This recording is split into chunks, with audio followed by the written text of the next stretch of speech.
Come to King's Landing, bend the knee or suffer the fate of all traitors.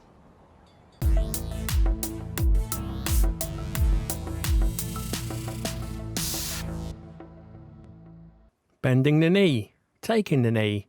There was a time not so long ago when we used the term kneeling, but of course that was then, and this is now. England manager Gareth Southgate continues to promote taking the knee, and has vowed that his team will continue to do so. He stated, I don't really want to give it any more oxygen than I did yesterday. I think we've answered it as much as we can. I've made it clear where the players stand with it. We're a united group. We're going to keep doing it. We understand the reaction might be as it was today, but it's not going to stop us. And I don't really want to talk about it in any more detail now. Well, I'm sorry, Gareth, but you're going to have to do better than that. You see, when you make a statement like this, the taking of the knee, we the fans would like to hear something of the rationale behind your stance. Pardon the pun. But you're going to have to give us a rationale as to why. Don't you understand that you make your position look weak when you don't explain yourself in a TV interview? Actually, I know you've made your point before. I know you've previously explained to us that you take the knee in opposition to intolerance and racism. But then don't avoid the question. That's just plain weird. In my honest opinion, I generally believe that you think you're doing the right thing. But you're promoting an end to intolerance and racism. But here's why I think that you're actually promoting intolerance and racism. In recent years, and in particular the last 13 months, a great schism has opened up in society. If identity politics could be made into a flag, then we would see it hung from many a school, university, Quango institution, charity and business organisation. So, how did this all start? The story is a long one, and so I'll skip ahead of Karl Marx and jump to the 1960s. After communism was seemingly beaten in the West, a new socialist ideal began to arise, known as the New Left. Over time, the New Left shifted its political idealism away from equality of status and property, a key proponent to the Marxist theory, and started the slow progression into identity politics. I can't say that this was some smart strategy on the part of the Marxists. I firmly believe that, like an organism, it evolved of its own accord. The environment had changed. Socialism, I'll call it communism light, was infected by identity politics. But why? Identity politics simply became the new battleground. Identity politics is really identity communism, identity socialism. Equality does not equate to freedom. That's what they, the left, believe. But that's actually one of the cons. Well, it's easy to see how communism has failed wherever it took root, in Russia, Vietnam, China, North Korea, and so on. Those people in the West, for the most part, rejected communism. They wanted freedom, a nice house and a nice car. But the infected socialists, those who believed in equality of identity, slowly infiltrated the establishment. Let me just state that when I say equality of identity, I'm not saying that black people are not equal to white people, or that poor people are not equal to rich people. Equality of identity taken at its most extreme would see a parity of value between all opposing groups. So, for example, a parity of value between religious groups who oppose by virtue of their religion homosexuality, whilst at the same time equality of identity values homosexuality. You see, there's a conflict of interest, a kind of hypocrisy. The truth is, Western society has far too many facets to be contained by equality, too many conflicting views. We don't all agree. We think we're right and the other side is wrong.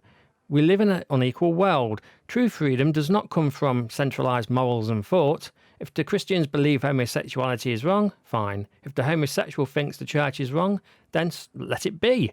They don't agree and that's okay. That's how society works. Socialism, on the other hand, seeks to centralise, to control, to make everything the same, hence equality.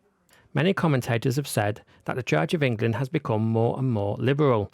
I disagree. Liberalism is a stolen term. In this day and age, the Archbishop of Canterbury would never state that in accordance with his religion that homosexuality is wrong. Nor would I wager that the vast majority of vicars would even cover this subject in mass.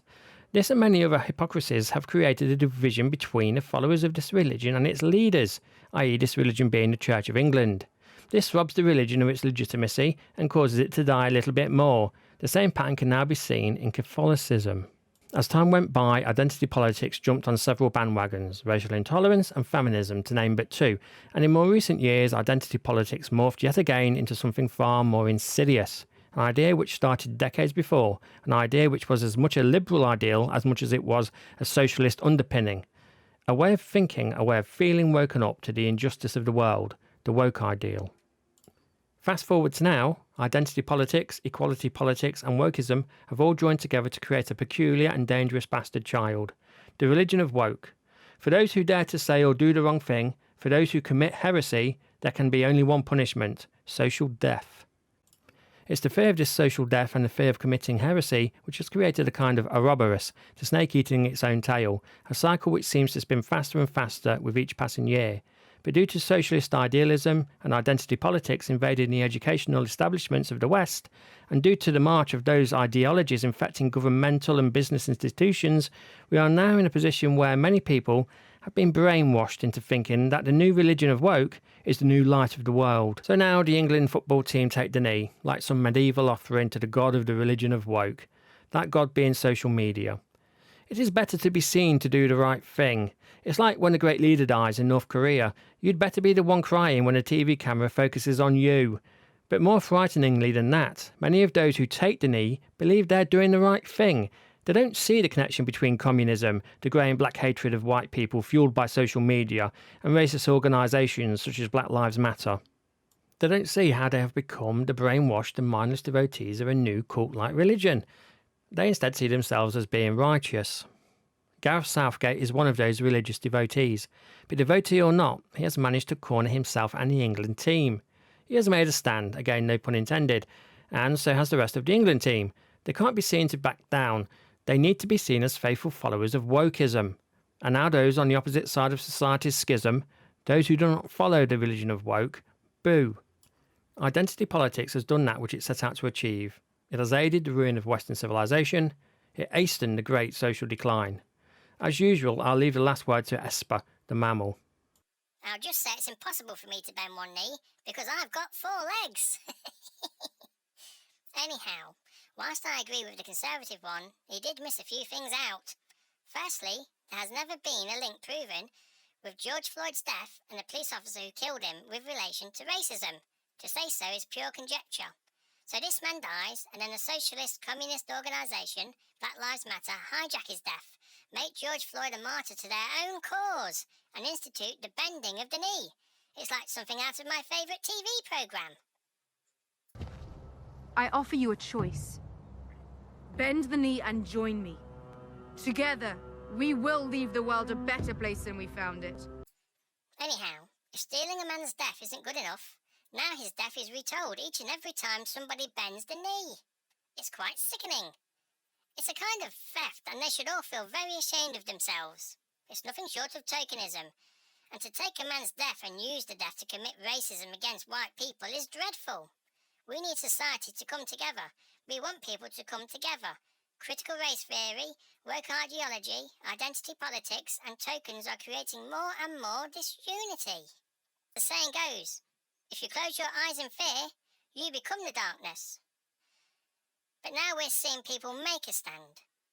There is still hope.